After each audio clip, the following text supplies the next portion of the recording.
The Mac classes key to unlock the success Kalyan Prakamper. नमस्कार दोस्तों, स्वागत है आपका माउंटेन एकेडमी कैंपस के online platform the Mac classes में। अभी तक हम लोगों ने मौद्रिक नीतियों के क्रम में बढ़ते हुए हम लोगों ने अभी तक CRR क्या होता है और SLR क्या होता है इसके बारे में जाना। इसी क्रम में जब हम लोग आगे बढ़ रहे थे कि मौद्रिक नीतियों में कि मौद्रिक नीतियों के तहत इन्फ्लेशन को कैसे कंट्रोल करते हैं, तो मैंने बताया था कई सारे उपकरण होते हैं RBI के पास। उसमें दो तो हो गए, कौन से? CRR और SLR।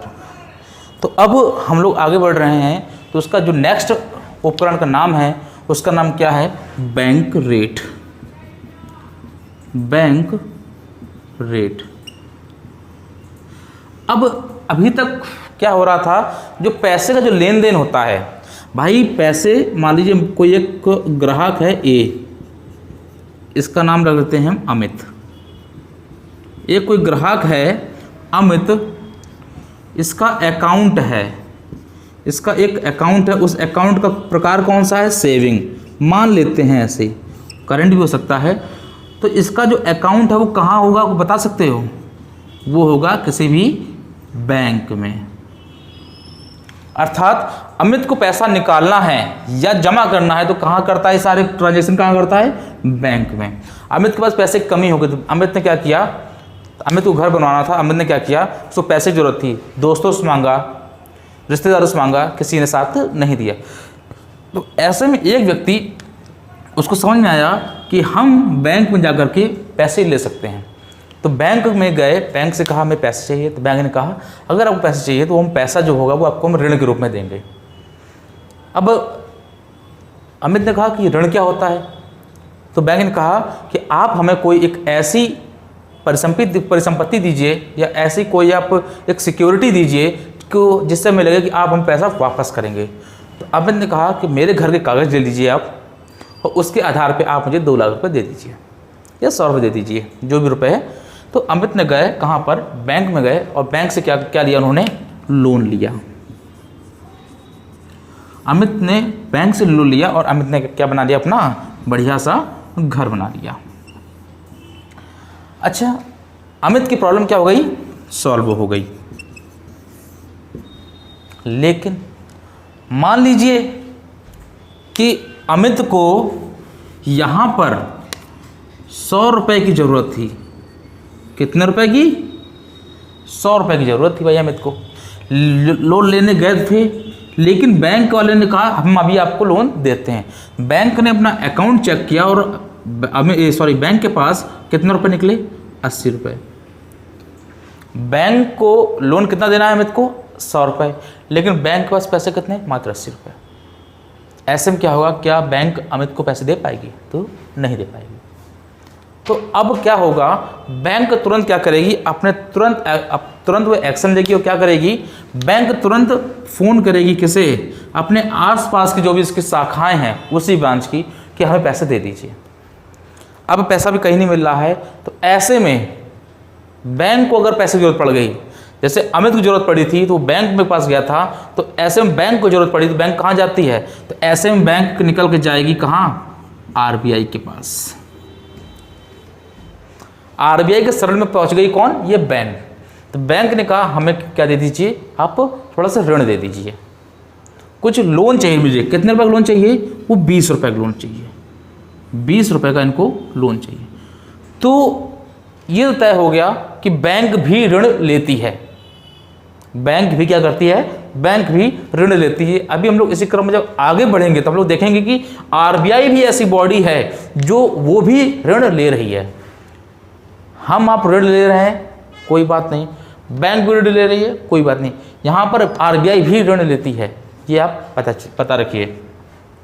अब हम लोग बात करते, मैंने कहा था कि हम लोग बात करने जा रहे हैं बैंक रेट पे। तो बैंक रेट पे क्या है मैंने बता दिया, क्योंकि ये मैं क्यों पढ़ाने जा रहा हूँ, क्योंकि यहाँ पर बैंक रेट में कि बैंक को भी पैसे की जरूरत होती है, ऋण की।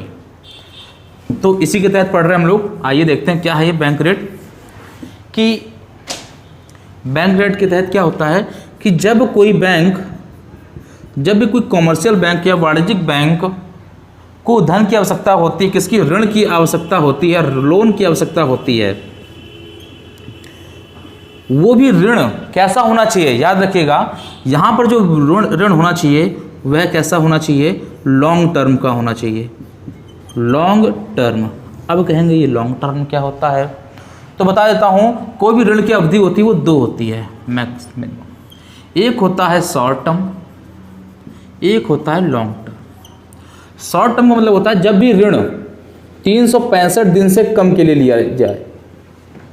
लॉन्ग टर्म में क्या है, जब भी जो ऋण 365 दिन से अधिक के लिए लिया जाए। ये तो हो गया सिंपल सा। अब बैंक रेट में क्या है, मैंने बताया कि जब बैंक को पैसे की जरूरत पड़े, ऋण की जरूरत पड़ती है, तो वो कहाँ जाती है, आरबीआई के पास। आरबीआई इसको ऋण देगा, लेकिन जो ऋण की अवधि होगी वो कैसी होगी, वो दीर्घकालीन होगी, वो कैसे होगी, लॉन्ग टर्म की होगी। अर्थात जो यहाँ पर जो ऋण लिया जा रहा है बैंक द्वारा आरबीआई से, वह 365 दिन से अधिक का होगा। ये तो हो गई इतनी बात। आरबीआई ने बैंक को क्या दिया, ऋण दिया, कितने अवधि के लिए, लॉन्ग टर्म के लिए, अर्थात 365 दिन से अधिक के लिए। तो आरबीआई पागल नहीं है कि उसने उठाया, अपना लॉकर खोला, चाबी खोली, पैसे उठाए, बैंक को दे दिए। भाई हम तो ऐसा नहीं करेंगे, जो हम नहीं करेंगे तो क्या आरबीआई से करेगी। तो आरबीआई क्या कहेगा, ठीक है भाई हम आपको ऋण देंगे, पहले पूछिएगा हम आपको ऋण कितना चाहिए, तो इन्होंने कहा हमें 20 रुपये चाहिए। किसने कहा, बैंक ने कहा कि हमें 20 रुपये ऋण चाहिए। तो आरबीआई ने कहा कि ये लो, क्या लो, ये लो 20 रुपये लो आप। आरबीआई ने बैंक को दे दिया क्या, 20 रुपये दे दिया। अब बैंक के पास पैसा आ गया, बैंक चलते बने, बैंक जा रहे थे अपने पैसे उठा के, पीछे से आरबीआई ने कहा भैया रुको, कहाँ जा रहे हैं, अब रुके हो तो पहले कुछ ब्याज दो पहले हमको, आप पैसा ऐसे थोड़ी हम देंगे आपको। तो आरबीआई ने कहा आप हमको पहले ब्याज दो, तब हम आपको 20 रुपये देंगे। तो बैंक कहती अच्छा ब्याज भी देना पड़ेगा। तो बैंक कहती कितना ब्याज देना पड़ेगा, कितना ब्याज देना पड़ेगा, 10, 5, 20 रुपये कितना। तो उन्होंने कहा नहीं, यहाँ रुपए फिक्स नहीं है, यहाँ पर हम आपके पैसे को दर में परिवर्तित करेंगे कि जो भी आप पैसा लिए जा रहे हैं तो उसके हम दर निर्धारित करेंगे, आप इतने दर पर हम आपको पैसा देंगे। अर्थात जो ब्याज जो दिया जाएगा बैंक द्वारा आरबीआई को एक निश्चित दर पर, किस पर, निश्चित दर पर। अब हम लोग वापस आते हैं, बिल्कुल जोड़ते हैं पूरे लाइन को, पूरे सेंटेंस को कि बैंक रेट होता क्या है।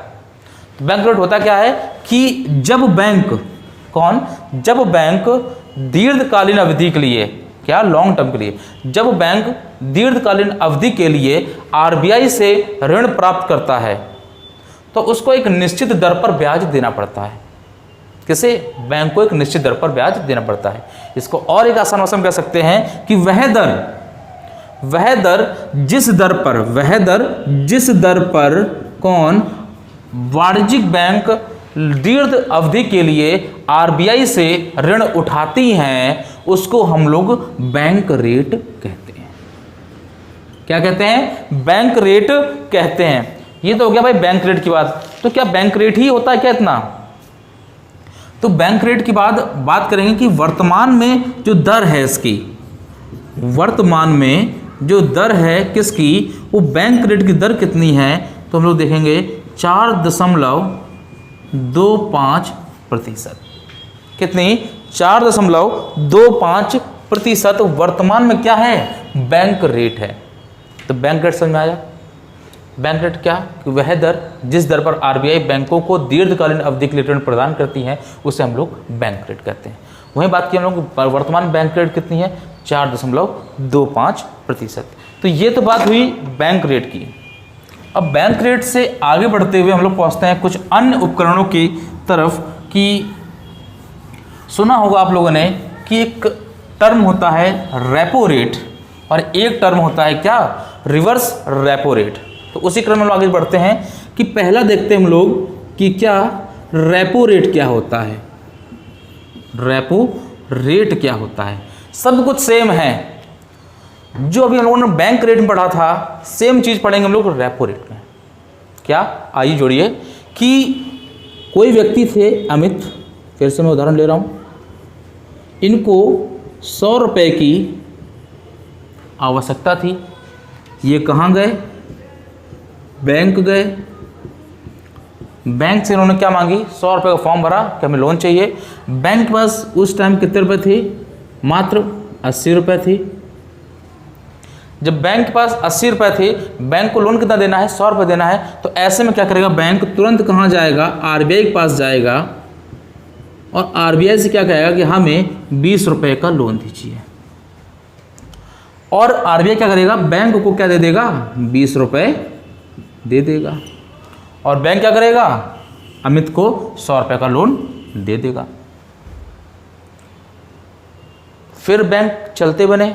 बैंक ने आरबीआई से पैसे लिए, और जाने लगे। तुरंत आरबीआई ने रोका, भैया कहाँ भैया? पैसा भैया मैंने दिया, कुछ दोगे हमको कि ऐसे चले जाओगे? तो बैंक ने क्या कहा कि अच्छा क्या चाहिए? तो इन्होंने कहा, आरबीआई ने कहा कि भैया हमको आप ब्याज देंगे, ब्याज। कहेंगे कितना? कब? उन्होंने कहा कि एक दर पर। उन्होंने कितनी दर? कहते वो दर एक डिसाइड होगी स्टार्टिंग में। अब हम लोग कह सकते हैं कि रेपो रेट क्या होता है? देखिएगा कि वह दर, क्या चीज? वह दर जिस दर पर आरबीआई बैंकों को ऋण देती है। अब आप कहेंगे ये तो फिर भी बैंक रेट हो गया, तो ये रेपो रेट से कैसे अलग हो गया? तो अंतर यहां पर आता है। वापस आते हैं कि वह दर जिस दर पर आरबीआई बैंक को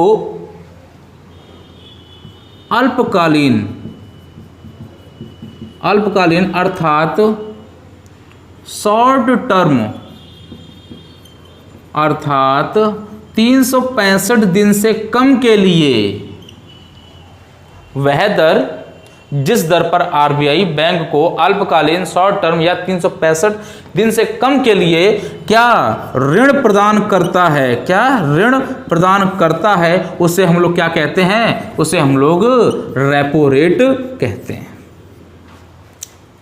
क्या कहते हैं? उसे हम लोग रेपो रेट कहते हैं। तो हो गया सिंपल सा। प्रश्न दूसरा आएगा कि वर्तमान में रेपो रेट क्या है? तो वर्तमान में जो रेपो रेट की जो दर है वो है आपके 4%।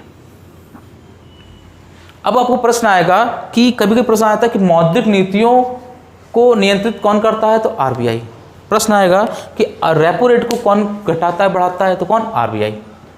अच्छा क्या होगा? अब ऐसे में प्रश्न आएगा वही चीज जो पहला प्रश्न मैंने पूछा था पहली क्लास में कि अगर मुद्रास्फीति बढ़ जाती है तो सीआरआर को क्या करेंगे? घटाएंगे या बढ़ाएंगे? तो इसको हम लोग आगे जोड़ेंगे बाद में कि सारी चीजें एक साथ देख लेंगे हम लोग। पहले देखते हैं कि रेपो रेट हो गया है। अब इसके बाद नेक्स्ट टर्म जो आ रहा है उसका नाम क्या है? उसका नाम है क्या? Reverse repo rate. क्या नाम है? Reverse repo rate. Reverse repo rate. अब कहेंगे रिवर्स रेपो रेट क्या बला है? तो सब कुछ सेम। फिर मैं कहूंगा कि एक व्यक्ति थे अमित और इनको लोन की जरूरत थी 100 रुपये। उनको लोन की जरूरत थी 100 रुपये। तो ये कहाँ गए भैया? तुरंत गए कहाँ पर? बैंक में गए। और इस समय जो बैंक के पास पैसा था वो कितना था? 120 रुपये। कुल पैसे क्या कहते हैं? फिर मैं बोल रहा हूँ NDTL, net demand and time liability. Amit को रुपए की जरूरत थी 100 रुपये और बैंक के पास था 120। बैंक ने अमित को क्या दे दिए? 100 रुपये दे दिए। 100 रुपये दे दिए ऋण के रूप में। अब बैंक के पास शेष कितना बचा? 20 रुपये बचा। पूरा दिन हो गया, कोई ऋण लेने नहीं आया। अगर ऋण को लेने नहीं आया, अगर वो 20 रुपये जो उसके बच गए हैं, अगर वो अपने पैकेट में अगर डाले रहे, अगर पॉकेट में डाले रहे या जेब में अपने डाले रहे, तो क्या बैंक के पास क्या कोई करामाती कोट है कि 20 डालो तो फिर 20 निकल आएंगे? नहीं ना। तो उसके बाद जो 20 रुपये थे वो 20 रुपये 20 ही रहेंगे। लेकिन जो उसका जो 20 रुपये आए हैं उस पर ये जनता को ब्याज देगा ही देगा। तो जब ब्याज देगा इसका मतलब अगर ये बैंक ये 20 रुपये अपने पास रखे रहेगी तो उसको नुकसान हो जाएगा। तो ये जो उसका जो सरप्लस मनी है, किसकी सरप्लस मनी जो बची है सरप्लस मनी, इसे कहते हैं अधिशेष। ये जो अधिशेष धनराशि बची है किसकी, बैंक की, 20 रुपए की, अगर इसको कहीं अगर ठिकाने नहीं लगाया गया तो बैंक घाटे में आ जाएगी। तो ऐसे में बैंक क्या करेगी कि भैया बचा लो आरबीआई के पास।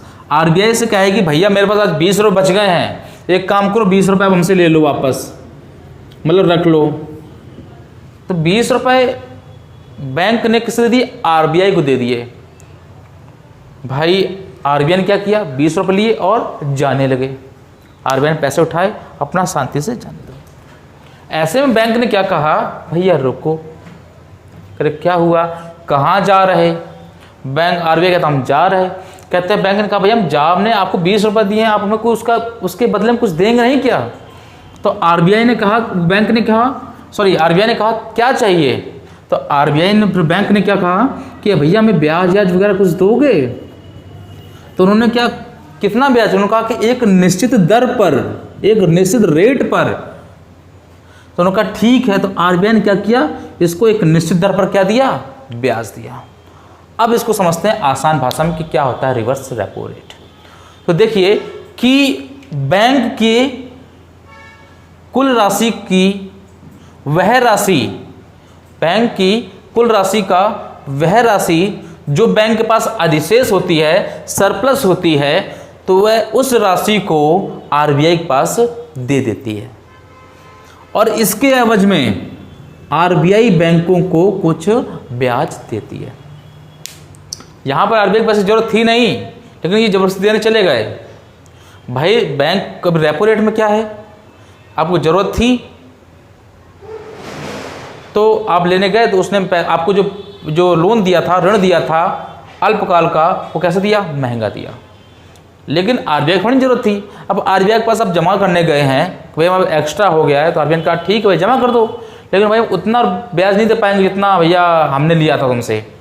इसका उदाहरण अगर समझना है तो घर में जो गलियों में आते हैं कबाड़ लेने वाले, तो याद रखिएगा कि आप जब उनको पेपर बेचते हैं वो आपको 15 रुपये किलो के हिसाब से आपको देख चले जाते, मतलब आपको 15 रुपये देंगे और आपसे 1 किलो पेपर लेके चले जाएंगे। लेकिन जैसे ही अब आगे बढ़ेंगे, अब उनसे वही पेपर वापस खरीदेंगे, क्या कहेंगे वो 30 रुपये किलो है भैया। अर्थात अब जरूरत किसको है, आपको है, किसकी, पेपर की। तो उन्होंने क्या कहा, 30 रुपये देना, दो नहीं देंगे। वही सब सिस्टम ये चलता है, सेम टू सेम। अभी मजबूरी बैंक की थी इससे पहले रेपो रेट में, और मजबूरी अभी बैंक की है कि उसको कुछ ना कुछ उस पर ब्याज मिल जाए। तो रिवर्स रेपो रेट क्या है, बिल्कुल आसान भाषा में फिर से वो हम समझते हैं कि वह दर क्या, वह दर जिस दर पर आरबीआई बैंक से अल्पकाल के लिए ऋण लेती है, उसे हम लोग रिवर्स रेपो रेट कहते हैं। भाई बैंक ने पैसा दिया आरबीआई को, तो आरबीआई को ऋण ही हो गया ना। तो इसको हम लोग एक प्रकार से और बोल सकते हैं कि वह दर जिस दर पर बैंक अपना अधिशेष आरबीआई के पास जमा करती है, उसे हम लोग क्या कहते हैं, उसे हम लोग रिवर्स रेपो रेट कहते हैं। प्रश्न दूसरा आएगा कि वर्तमान में जो दर है, वर्तमान में जो रिवर्स रेपो रेट की दर है वो कितनी है, तो वो है 3.25%। याद रखिएगा वर्तमान में जो है, और ये जो चेंज होती है हर 2 महीने में चेंज हो जाती हैं, हर 2 माह में ये चेंज होती हैं। जितनी भी नीतियां हैं, ये दरें हैं, ये चेंज होती रहती हैं, आरबीआई समय समय पर चेंज करती है। तो ये तो हो गया हम लोग का क्या, कि क्या होता है बैंक रेट, क्या होता है रेपो रेट, और क्या होता है रिवर्स रेपो रेट। अब इसी में थोड़ा सा क्वेश्चन जोड़ रहा हूँ मैं कि यदि बाजार में तरलता ज़्यादा है, यदि बाजार में तरलता ज़्यादा है, तो इस तरलता को नियंत्रित या कम करने के लिए CRR, bank rate, repo rate, SLR, इन पर क्या प्रभाव है, क्या मतलब आरबीआई, यदि आरबीआई को लग रहा है कि बाजार में तरलता ज़्यादा है, तरलता ज़्यादा है, तो ऐसे में जो आरबीआई है वह सीआरआर को, एसएलआर को, बैंक रेट और reverse repo rate, repo rate को क्या करेगी, बढ़ाएगी या फिर कम करेगी। ये आप आंसर हमको कमेंट बॉक्स में टाइप कर दीजिए। तो ये तो हो गया अभी कुछ मौद्रिक नीति का भाग 2 हो गया और हम लोगों ने इसमें काफ़ी बात कर ली। इसके बाद हम लोग पढ़ेंगे इसी मौद्रिक नीति में थोड़े से टॉपिक और बचे हुए हैं, जैसे कि एमएसएफ, मार्जिनल स्टैंडिंग फैसिलिटी, सीमांत स्थायी सुविधा, और इसी में एक और चीज़ बची हुई है open market operation. Open market operation क्या होता है, तो ये होता है क्या, गवर्नमेंट सिक्योरिटी, सरकारी प्रतिभूति। तो इसको हम लोग नेक्स्ट क्लासेस में सरकारी प्रतिभूति को भी बताएंगे।